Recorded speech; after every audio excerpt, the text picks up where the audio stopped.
Welcome to We Need to Name This, where we unpack the hidden curriculum of academe with scholars of color. I'm Ebony Pruse Harvey and my co-host, Mara Ann Jacobs. Today's episode is entitled Publishing My First Solo Article. So let's get started. We would first like to introduce two spectacular, amazing Black women, Doctors Channing Mathews and Dana Nickson.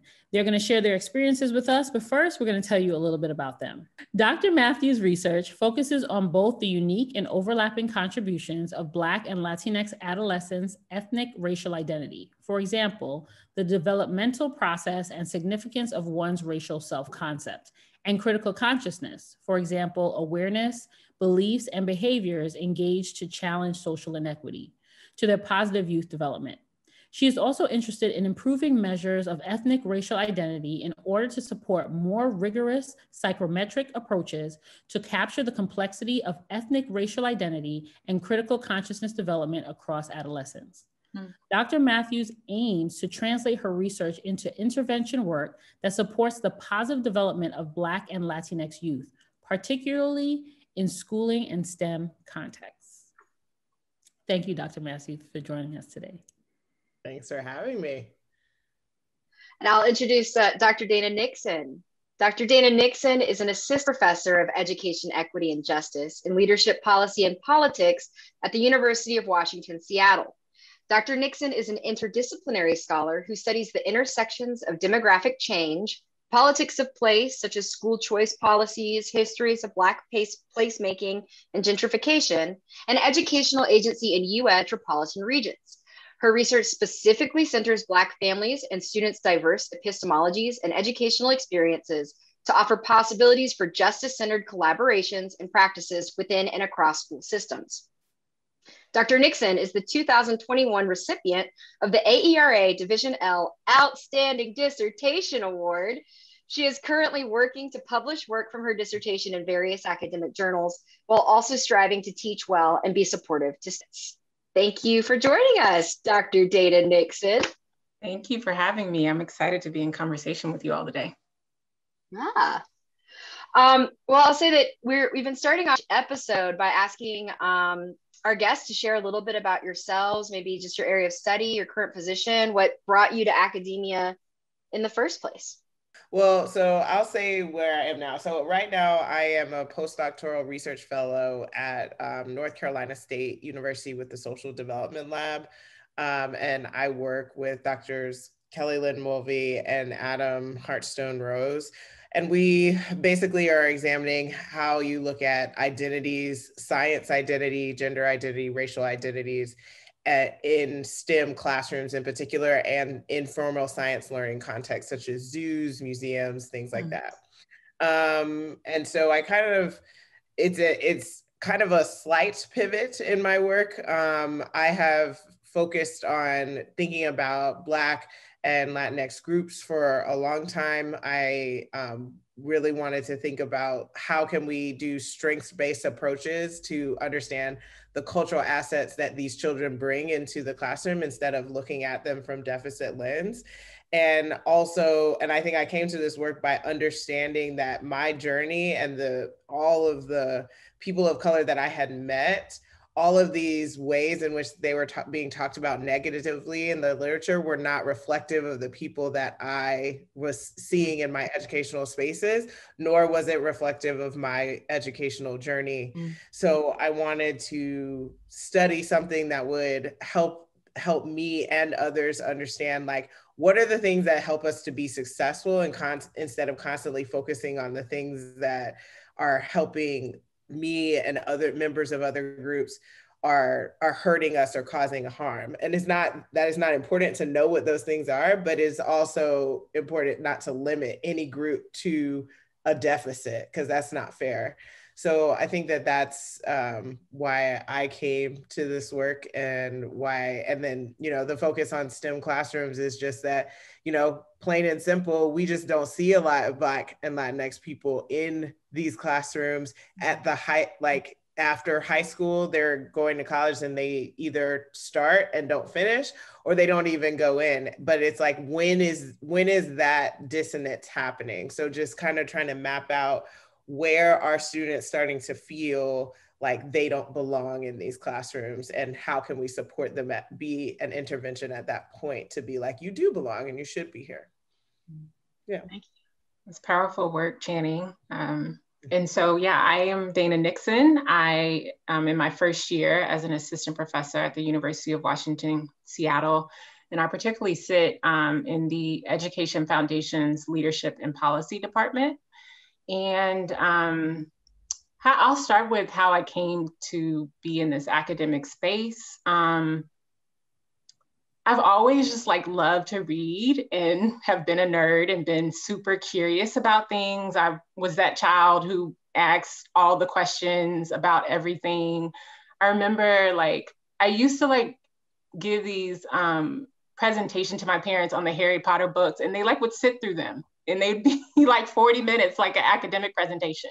Ooh. And now I can look back on it and I realize they probably really weren't listening, but I'm happy that they entertained me in that way. And so I think I've just always really appreciated that academia, amid like the many stressors and microaggressions and harms that happen in this space, it does provide you with a space and time to think and write and to kind of be curious about the world we live in. And when I was in undergrad, I majored in African American studies, and I really love that because it helped me to see how, you know, the pursuit of knowledge can also be about the pursuit of community liberation and justice and being in solidarity with people, and really helped me to understand that it like being in this space doesn't have to just be about me and what I know and what I can produce, but also about supporting schools, supporting communities, and just like really attending to material needs of places as well, and how you either what you write about or how you actually do your work and research. And so I think those are kind of my two main seeds. I briefly worked in schools in Chicago and Philadelphia before coming back to school. And again, I just kept having all these questions, like, you know, the typical story of folks who are in education and just wanting to have that time and space to do work. And my interests have evolved over time through my graduate program, but something that I've always been interested in just educational access and opportunity for Black families and students. And I had the opportunity to do a pilot study, I think during my third year, in an inner ring suburb of Detroit. And when I was in that space, I just noticed the rapid demographic change that was happening in that school and in that community, and basically felt like, you know, oftentimes when we talk about Black education, it's like synonymous with urban education. Mm-hmm. And so I felt like we were missing kind of understanding what does it mean for Black folks, Black families, Black students to be potentially schooling in a former sundown town, right? Or what does it mean when Black folks move from the places they call home and places that they know and they are known to these different, you know, suburban schools in pursuit of quality schools, or what they think might be quality schools. So right now I'm really just thinking a lot about how physical movement plays into Black educational experiences, both historically and contemporarily, and also thinking about how Black people create and define space and place on their own terms. So I think we definitely can look at maps and we see this suburb next to Detroit and we say, oh, they're no longer in Detroit. But what if that Black family is interacting with these places and borders in a way that it actually is still Detroit for them? So trying to really just center how Black families think about place and how that plays into their educational decision-making. So yeah, I'll stop there. Thank you. That's cool. All right, so thank you so much for sharing how you came to your interests and the things that you study. It's very powerful and compelling. This episode specifically focuses on publications, like my first solo publication is the topic. And so Channing, we know that you've published in some of the major journals in your field, and Dana, you're currently working on publishing as a solo authored paper. And so to start us out, I'd like to ask how familiar you were with publishing in journals before you came to graduate school. Yeah, I will say I wasn't familiar at all. And I would say that you know, even in general, in my journey to get to research, like I really didn't know much about any part of the research process. Because prior to coming to graduate school, the most important thing to me was understanding if my kids, if my students understood what I had taught them that day, and if they didn't, how was I going to address that in the next class. So I had been a teacher for 5 years prior to coming to grad school. And then, and I had lived abroad doing that work. And then when I was in undergrad, I actually didn't have the opportunity to do like a undergraduate thesis or be involved in research other than being a participant in a research study. So I didn't really understand all of the dynamics that were going on and what research even was really, which is why it was shocking to me that I got into grad school. But I was able to think about some of my experiences a little differently and say, oh, this is like a research experience. So in terms of publication, along with all the many aspects of the research process, I was really learning that stuff on the ground as soon as I got to grad school, really. So for me, I feel the same. I knew publishing. I had an idea that the importance of publishing. I can remember meeting with one of my undergraduate mentors this summer before I came to Michigan, and she basically said, "Publish or perish." I remember that was the first time I really heard that saying, and was like, even as a grad student, you need to hit the ground running, and you need to try to make sure you're publishing if you want to stay in academia and if you want to be able to get a job. And so I remember that conversation. I didn't do a lot about it, but I remember her emphasizing that, and that it, was a currency, and that was the way you could have, some job stability and longevity in this field. As an undergrad, I did work as a research assistant, and I mainly coded and did different more administrative tasks, but I don't think I really, understood the full, the full long game of how central it is. And so in grad school, I definitely have had the opportunity to work with my advisor and her research team. And we've been working on a couple publications for a minute now. And so it's provided me the opportunity to kind of have some training wheels and learn how to publish. And I'm still this year, working on submitting stuff for my dissertation, but it's still a learning process for me. And I'm just really grateful for mentors who have been really helpful to me in kind of understanding kind of how to navigate this thing that I'm learning. So I'm wondering, coming from this position of you're supposed to publish or perish or whatever the threat is, and you're learning, a little bit, the importance, for you, what have you learned about your writing process as you move towards publication? And then also, these are kind of general, your approach to feedback in the process of writing before you hit that final product.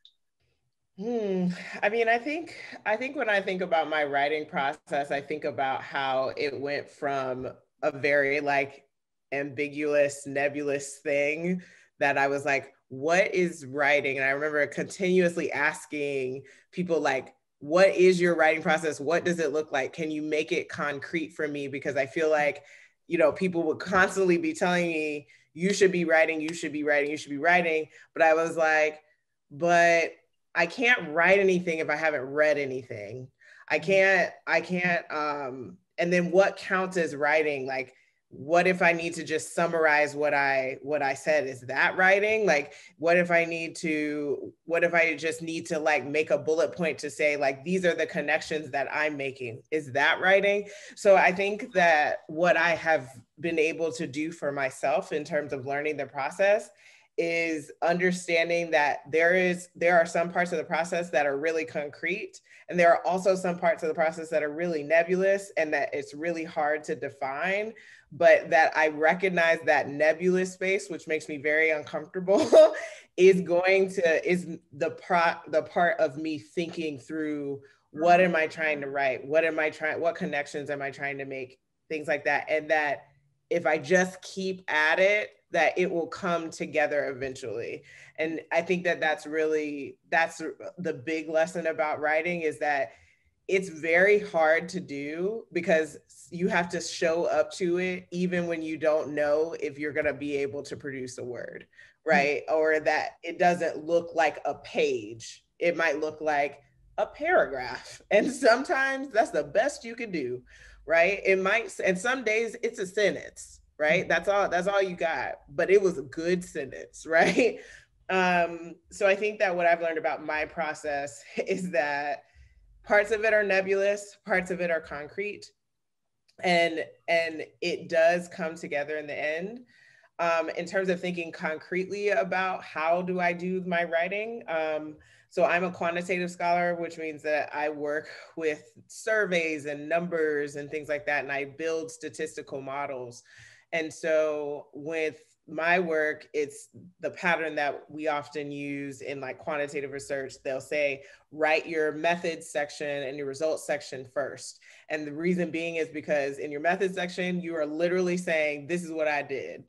And your results is like, you're like, this is what I found out. And they're pretty like cut and dry. You're not putting fancy flourish on anything. You're literally just writing it out. And then from there, you go and you want to think about, okay, what does this mean? So sometimes I'll go into the discussion, or at least I will put some bullet points to be like, what are the things that I want to highlight about these findings? Why are these findings important? How do I contextualize them? And as I'm kind of thinking through those bullet points, I'm like, well, what buckets do I need to help people be ready for the results that I got or the analysis that I did? Why is it that I thought these constructs should go together? And those buckets that I've come up with help me to outline my lit review. So that's kind of how I think about my process when I'm writing and I'm thinking about, and I also try not to put the pressure of like, this is taking forever, because it takes everybody forever.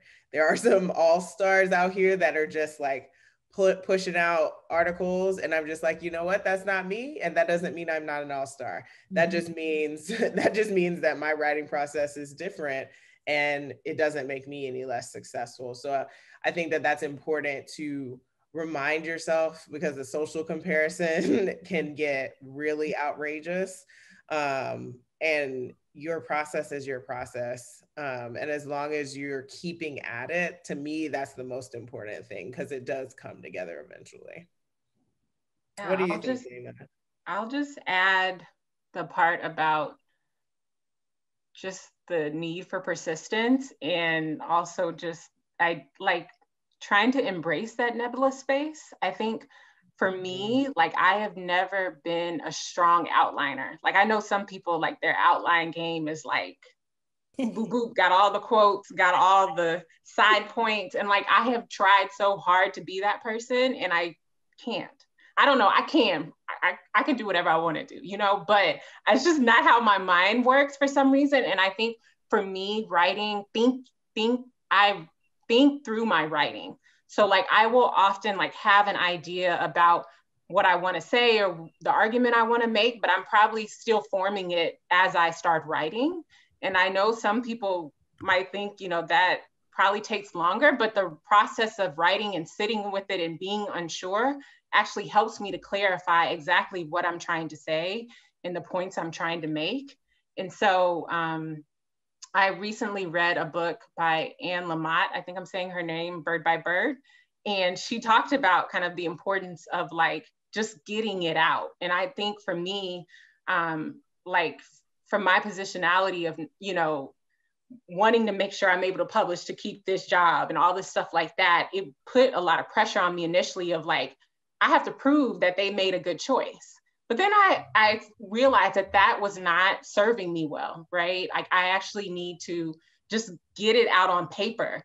And so I would just, with the 2 papers I've submitted from my dissertation so far, like I just got it out and I had a draft. And then from there, was able to go back and kind of be like, okay, this argument actually, it's important, but that's not the argument. That's not what I'm doing here. That's for something else, and really after I had something, then I guess I more so engaged in an outline process of like, well, what would readers need to know to be able to follow this? And what just does not make sense here?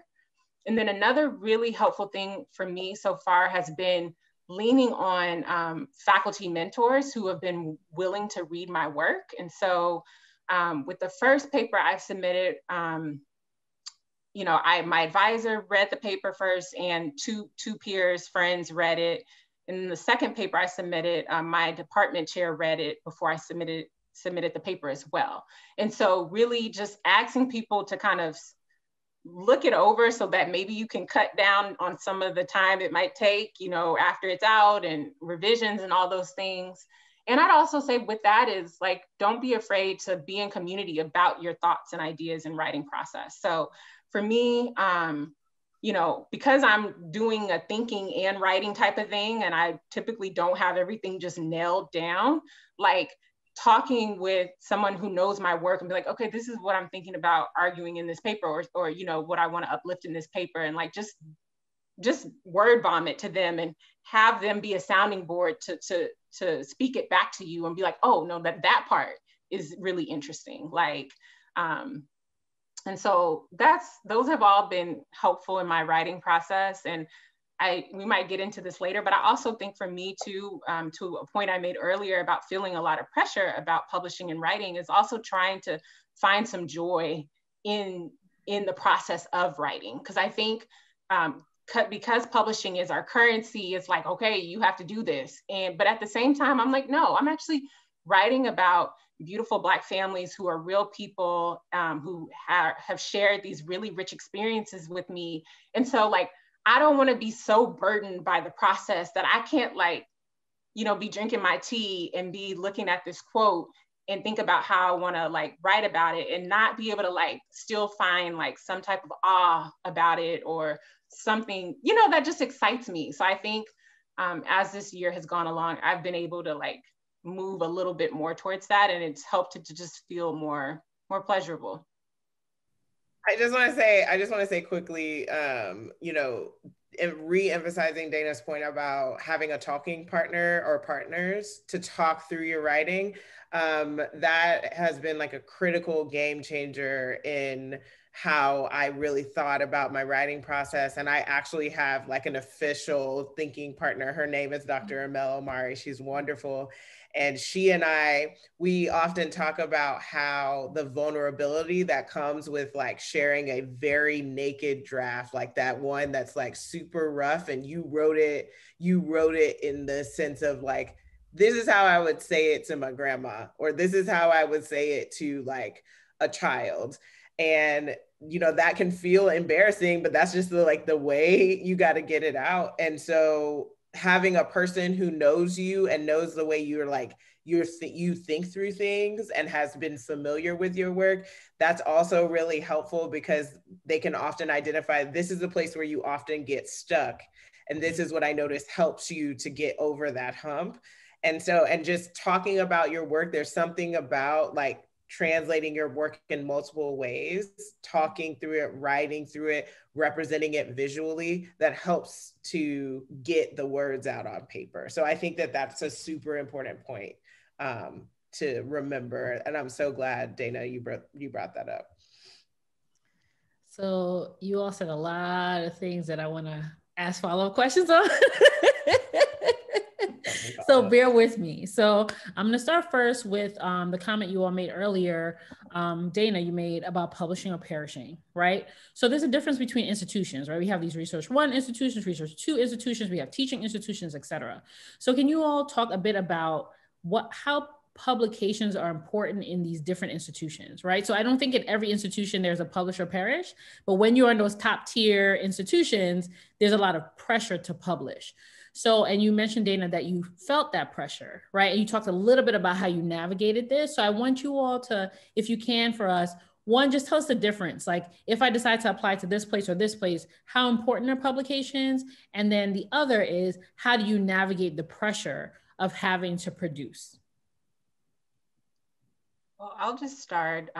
So typically, you know, R1, Research One universities like Michigan are thought to be places where, you know, this publish or perish mentality is very heavy. Like the main goal of academics in this space is to, you know, produce knowledge and to have a public or, you know, scholarly impact through publications and through citations of your work. And so those institutions, you know, that's where that type of mentality is most likely to be most, you know, prevalent. But I will say that there is still some differences in R1s and kind of what it means to publish well. So at my institution, University of Washington, it's an R1. And they basically told me, like, ideally you will have 12 publications by the time you go up for tenure. At the same, what'd you say? Year 6? How many years for tenure are you? Oh, I have 6 years for tenure, right?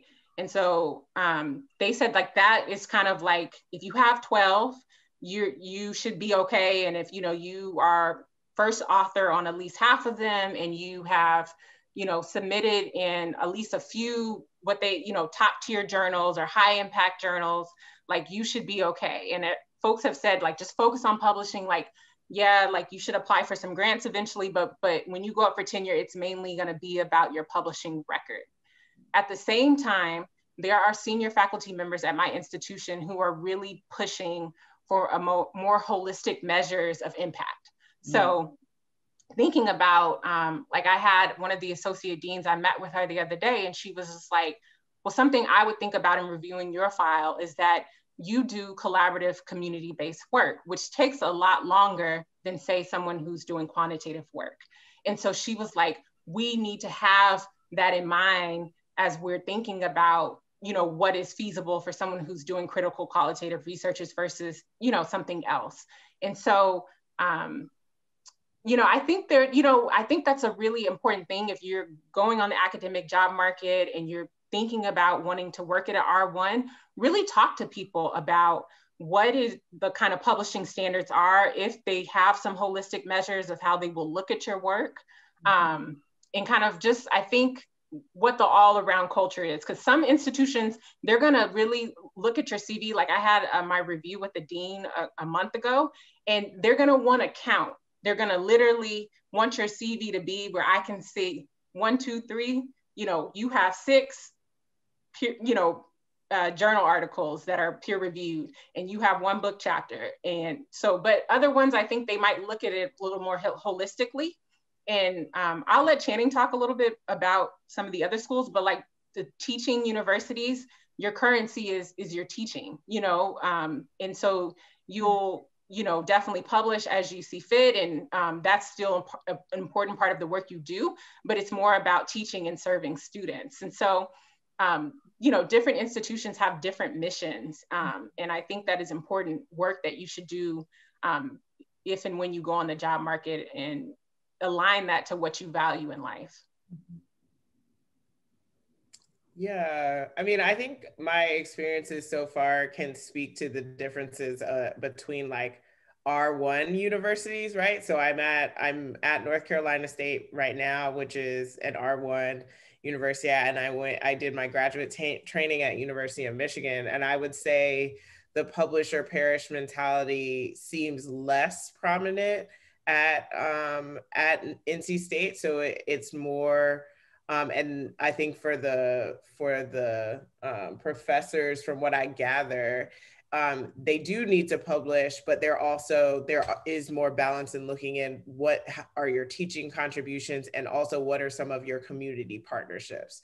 So I think that that's another aspect that is looked at depending on what your institution is. And another thing to consider when you go on the job market is that, Dana talked about teaching institutions and that they are more oriented, like your teaching is more valuable than how many pubs you have, but you're also going to be teaching a lot. So you might have 4 different course preps in a semester, and you have to kind of decide if that feels better for you than like focusing on that research process. And I think for me, I'm looking for a balance, which I am not sure if that exists in academia, if I'm honest, but I'm trying to find a balance that feels good to me. But one thing that I know that there's conversation around, but it seems a little bit nebulous, is that going to like liberal arts colleges and thinking about institutions that only have undergraduate populations, which changes the way that your research trajectory might go, because often professors depend on their grad students and their postdocs to really like push out the productivity and run research projects. So if you go to an undergraduate institution, that might be more focused on teaching, or the research expectations are going to be different because undergraduates have different requirements than a graduate student would. So I think that those aspects are important to think about in the research process. The other thing is that I'm a postdoctoral researcher, and part of the benefit of being a postdoc is that I don't have the pressures of being a faculty member. So I'm not expected to teach. My priority is to publish papers and to really build my CV so that I will be competitive coming out in 2 or 3 years for a faculty job. Because the reality is that when I came out of Michigan last year, I'm a strong candidate, and I had really strong service, I had really strong teaching, but I didn't have a lot of publications for my field. And so, a lot of the higher tier jobs that were available wouldn't even give me a second glance, because it's like I think I had 2 or 3 publications at the time, which to be fair, sounds like a lot depending on what field you are. But remember that this is field specific, right? So it just depends on what your field is. But people wouldn't give me a second look in my field because I don't have as many publications as another student coming out into this land. So I think that all of those things are very important to consider when you're thinking about this work. And like, I took a postdoc position because I wanted more time to, 1, decide if academia was for me. And then 2, if I was going to do this academic thing, that I want to make sure that I have given it my due diligence and really put in the time to build my CV so I would be a strong candidate coming out on the job market. So that's all the things that I would consider in that. Yeah, so you both brought some clarification to the type of institution, the type of expectation, and even clarifying that even in institutions that are in the same tier, their expectations on research and publications may be different, right? So just to give people this open understanding that you really have to do your due diligence, using Channing's phrase, in looking at these different institutions to see what might be a good fit for you in terms of finding an institution that's balancing teaching, service, and research. Okay, so I want to go to something else that you all talked about. So Channing, you talked a bit about your writing process. And what I got from that is you kind of do some backwards mapping, right? You start with the end and then you figure out the beginning, right? And then Dana, you talked about looking at an idea and fleshing it out over time, right? Those are 2 different styles of writing. So what I wanted to ask you is, how did you figure out your writing style? So Channing, it seems like you're like, okay, I've read a lot of research articles and this is usually the frame. Dana, it seems like for you, you're like, okay, I start out with an idea, and with qualitative research, and you could talk a little bit about what qualitative research is, since Channing talks about what quantitative research is. You start with an idea and you kind of flesh that out. So how did you all figure out what your writing style was, what your writing process is, and just how might a person, because we're all very different in terms of like writing and thinking about ideas, and some people use visuals and other people, use their notebook and scribble ideas and all this different things. What do you do to get your thoughts out? And then kind of what would you suggest for folks when they're trying to figure out what their writing style is or their planning style is for writing? Mm-hmm. Yeah, I would say immediately that I just tried a lot of people's writing strategies, right? So I literally was like hungry for all the suggestions of what people do to do this thing called writing. And I got, things from like sitting down for 20 minutes every morning and like literally just doing like word vomit and just being like, let yourself write without interrupting your thoughts for 20 minutes and focus on like what is the idea you're trying to get out. I also had strategies of people being like, I have a goal of writing 500 words today and I'm not getting up until I write those 500 words, and I think I just, through trying on a lot of different strategies that I had heard of, I kind of found a few that worked well for me. And then I also started to realize as I got more mature in my writing process that sometimes I have to change the strategy because it's just not working for me right now. It doesn't mean it didn't work before, and it doesn't mean it will never work again. It's just that for what I'm doing right now, it's not working. So I would do other things. And I think my biggest thing in writing is that how do I make this process as concrete as possible while also recognizing there will be times when it is going to be nebulous, and that is a part of the process, even though that causes me such anxiety, but it just is a part of the process to be confused. And that you have to trust that you will come out of it less confused and with things more concrete because you just kept at it. So I think one thing a resource that really helped me was this book called Destination Dissertation by Sonia Foss and William Waters. And they outlined like a way to do a lit review that made the lit review process a lot less overwhelming for me.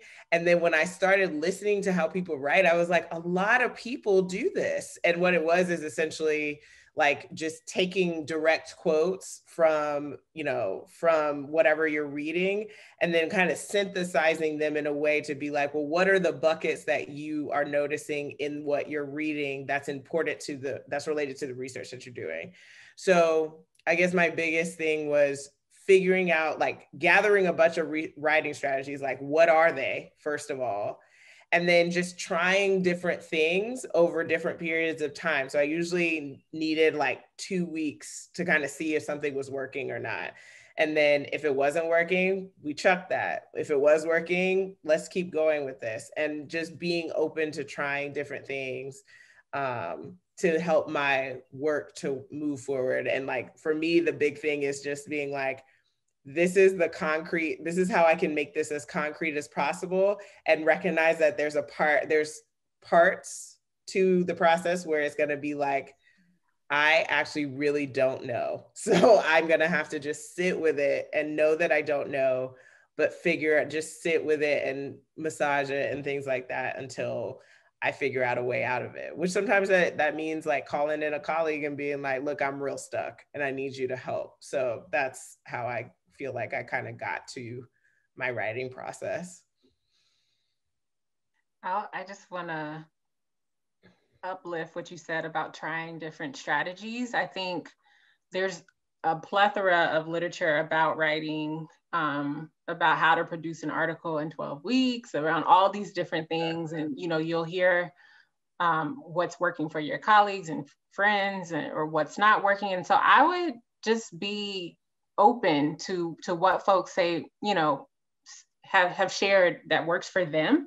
But I also would just ground yourself in it. Because I feel like for me, there was this period where it's like, everyone's like, oh, right in the morning, you need to be up at the crack of dawn. And I tried that for like a little bit. And then that's just not my spirit. That's not my flow. Like, I don't get up early, really. Like, that's not what I do. Like, and so, I think try things, but also just like, even if a mentor, someone you super respect, tells you this is what I've been doing for 20 years and it's worked for me, try it. But if it just doesn't feel right for you, pivot. Don't feel stuck. Like, really make the process your own and listen to what your mind and body are telling you around when it feels good for you to write, or when you're able to like really sink into the work, and when you're like, oh, I'm actually up at 6 a.m., but I'm not working, you know? So just pay attention to those different patterns. And for me, just to talk a little bit about qualitative research, which, you know, uses more of an interview approach or ethnographic observational approach to collect data from folks. I feel like that's kind of why I have to sit in that nebulous part of my process, because I really want to make sure I'm being led by what folks are sharing or what folks are doing, and not to jump ahead, because I think it's human that, you know, when we take on a research project, we of course have ideas about, you know, what is going to happen or what we expect to see or what we expect for people to say.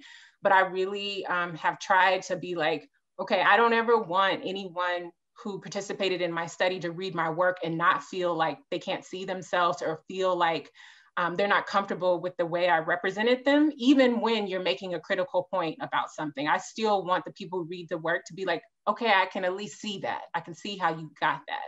And so I think I just am trying to be really mindful, because I don't want to produce anything that's harmful, or that, you know, a grandmother I interviewed would read and be like, this lady came up in here and stole my time and you know, data, and that does not have anything to do with what I'm saying or what I feel or what I value. So I think related to some type of structure though, like doing like just putting ideas on whiteboards has been very helpful to me, to just like visualize the things I'm thinking about, the themes I'm thinking about. And also a helpful tip from my advisor, Camille Wilson, she was like, when I was writing my dissertation, she would ask me a lot, what's your data story? So like, what is the story you're actually trying to tell in this, you know, chapter, in this paper? And kind of that kind of helped me to kind of start to put my thoughts or my arguments or the points I want to make into a narrative format.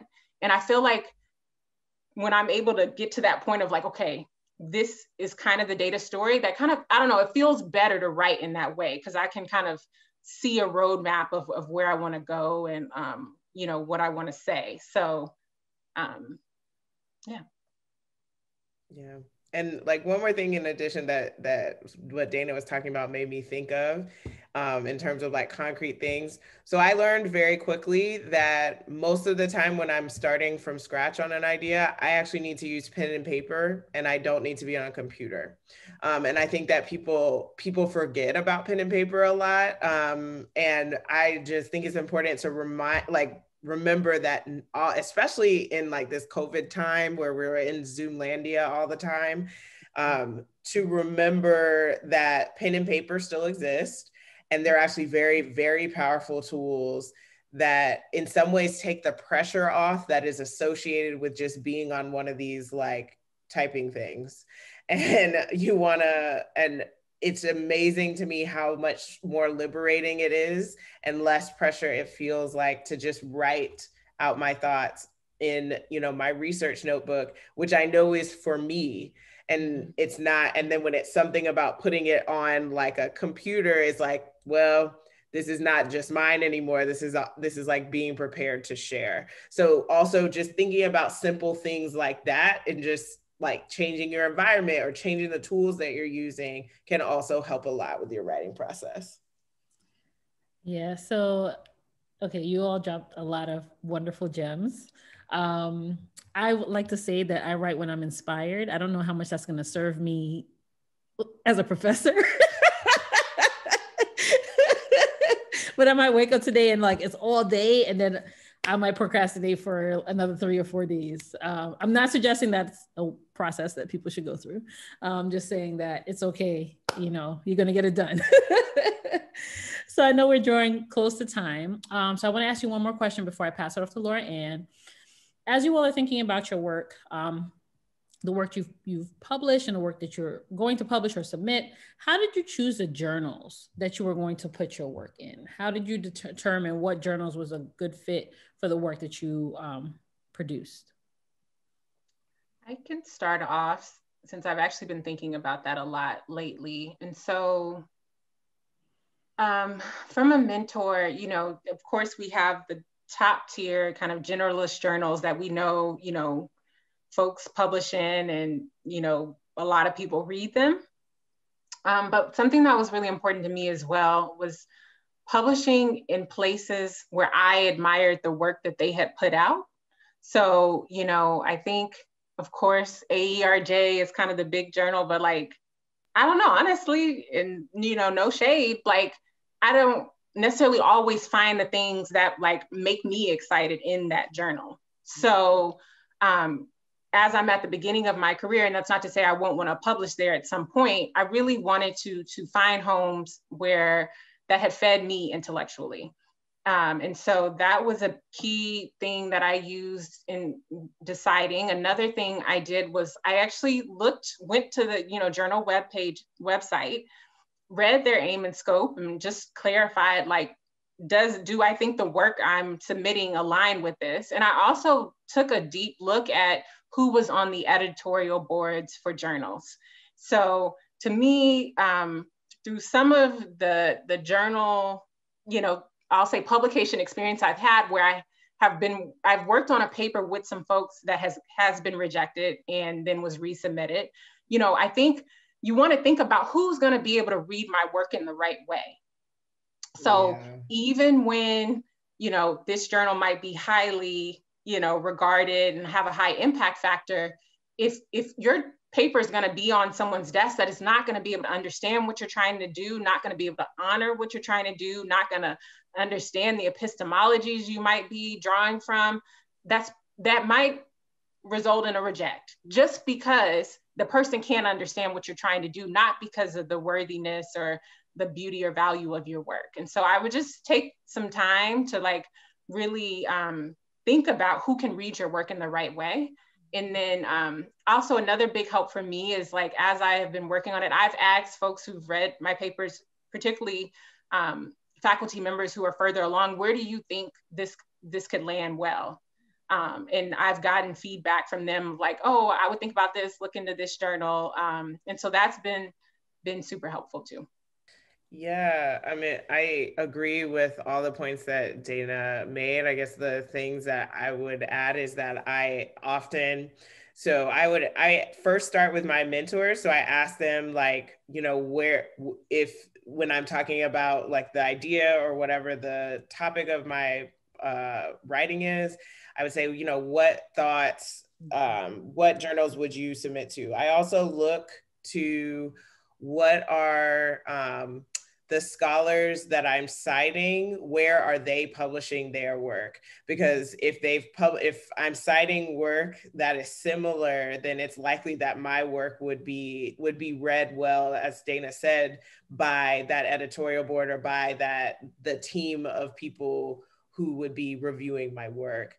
And then the other thing is I also look to, do I respect the work do I respect and see myself fitting with the types of work that journal publishes, and that we try to figure out for like future publications. The other thing that I try to do is anticipate a potential rejection. So most of the time when I decide on an article for where I'm going to submit, instead of having just one or two places, I try to have 4. So it's like literally as soon as I get it back, if it's a reject, I look at the comments. Do I agree with them or do I not agree with them? I address them and then I send it out to another journal as soon as possible, because here you've done all the work, you got a full draft. And the other thing that I think I'm working on more as an independent scholar is that you do not have to accept every suggestion that a reviewer gives you. Like if you have justification as to why this is why I did it this way, and you can both not take that advice And even if it's a revise and resubmit, you can say like, I appreciate this, I hear this, but this was the, you know, intellectual work behind why I made this decision. And you as an independent scholar are empowered to do that because you wrote that paper. Like, you're the one who knows it better than anybody else. So I think about all of those aspects when I'm trying to select a journal that I would send my work to. Yeah, and just speaking about that, like I was on a team, and you, Shannon, you're on this article too, where we pulled our article from a journal because they wanted to change the spirit of what we wrote. And it was just like, this is not the right place for us. This is why, pull, yank, right? So also just think about the spirit. If someone's trying to change, completely change or deface, I would say, deface your work, you know, saying make choices about where your work will fit, just like Channing and Dana are saying, find a good home for your work. That journal might not be the home, right? So it's also something to think about. So thank you, ladies, so much. I'm going to pass it off to Laura Ann for our final question. So our final question, I know y'all addressed some of this, is just, you know, what kind of, you know, last kind of lingering bits of advice would you have for folks, graduate students, new faculty who are writing or publishing their first solo paper? And I know, Channing, you mentioned some things about rejection or revise and resubmit. You know, what are kind of the last things you want to say to people who are thinking this is going to be a hard thing and I'm about to do it? I would say to get it out there. And that's one thing I would tell my grad school self, is that I had things that I probably could have submitted. But I don't know, was hesitant or did not, maybe, I don't know. But I would say to do the best you can and get feedback where you can get it. I like to say, kind and critical eyes on your work before you submit it. But I would also just say, like, submit it, because it, you know, at the end of the day, it is a revise.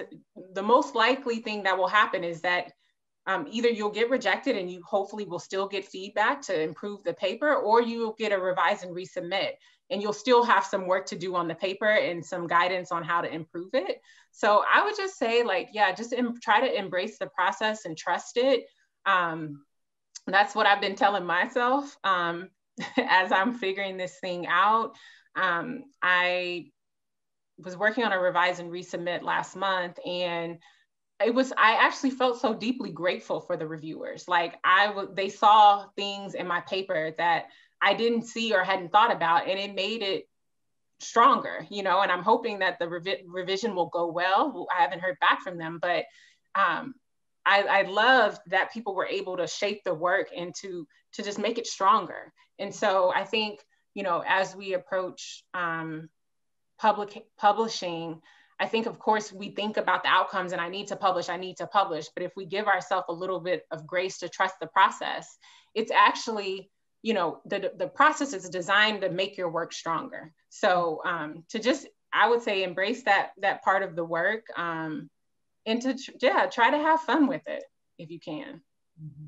Yeah, I would echo a lot of Dana's sentiments, I guess, in terms of what to add. I also think, you know, the process is different when you are doing a sole author publication versus working with collaborators, which all of my publications have been with collaborators.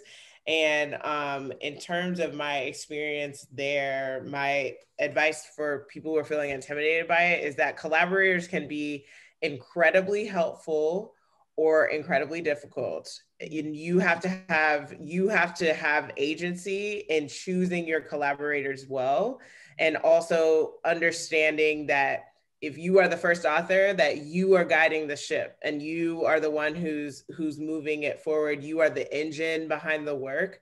And so being able to both delegate tasks, but also see in your co-authors, what is the strength that they bring to this work that they could support me in moving the ship forward, and having collaborators that really want to move the work forward and are also consistent is really important.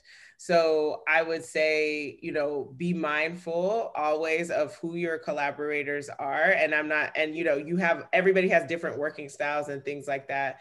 but you as the leader you have a responsibility to your co-authors to really see their strengths, even when they don't see them, and be like, this is what I see, this is how I envision your contribution to this paper, and being very clear about what those contributions are and when you expect to have them done.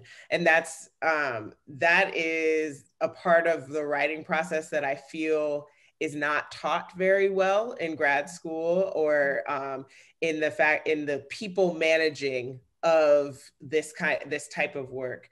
And, collaborations, I think, that are really successful, you see lots of, publications from, you'll see the authors rotating, and that is a strategy, right? So getting like 3 collaborators that you think are like really strong, and you all are rotating authorship on a certain theme of papers, like that is a strategy to get more publications. And it is a successful one, as has been shown by many of my mentors, who have like 1 or 2 collaborators that they publish with all the time because they had established a relationship early on. So I think that that's a super important thing to remember in the publication process, is that you don't have to do it alone.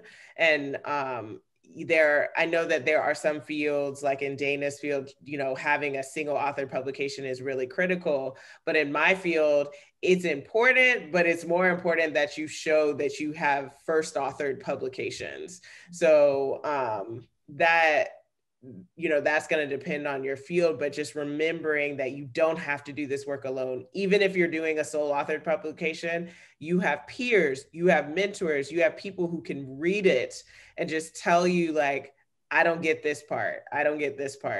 And that can also be helpful to that writing process as well. Can I add something? Oh, sorry. I was just going to say really quickly, Channing, what I hear you saying is that we need another episode. This is what I'm hearing. On collaboration. Listen, it's a real thing. It's a real thing. Yeah. Go ahead, Dana. I'm sorry. I didn't mean to cut you off. No, you're fine. This is an aside, but something that was helpful to me too for grad students who are, thinking about, working on the publishing process. Reviewing papers has really helped me to be more confident in the publishing process, because you see what other people submit, that ranges the gamut, and you also see how other people put together their text. And so that's something that graduate students definitely can get involved in. If you're thinking about kind of like, how do I, just start thinking about publishing. I would say if you have an opportunity to review a paper, do that. And also, I was going to say one more thing, but I'm forgetting now. So I will leave it there. Well, I have to run, but I wanted to tell you all, thank you for just giving your time, hanging out with us, sharing your wisdom. This has been really helpful for me because right now I'm working on my first solo author piece. Everything else that I've published has been with other folks, and I have 2 publications. So your advice has been just helpful to me in thinking about the publication I'm trying to work on. So I want to thank you all so much for just sharing your experience and knowledge with us. Thank you so much. Thank you both. I really enjoyed it. We just happen to be your friends, yo. Yeah. I learned a lot too. It's just a joy to see conversation. Yeah, and it's also a joy to see these women on this call. I had an incredibly rough day, and just dealing with the politics of my job, and I was just but I look forward to seeing these beautiful women and having a conversation with them. So the work that you, Laura Ann and Ebony, are doing is invaluable, even in the ways that you might not know, just in the sense of this absolutely made my day. And thank you for inviting me to be a part of the opportunity. Thank you for joining us for We Need to Name This, a series where we unpack the hidden curriculum of academia. Join us for our next episode, How Do I Write a Conference Paper, with Dr. Nanapit Limnamai. For more information, visit www.weneedtonamethis.com.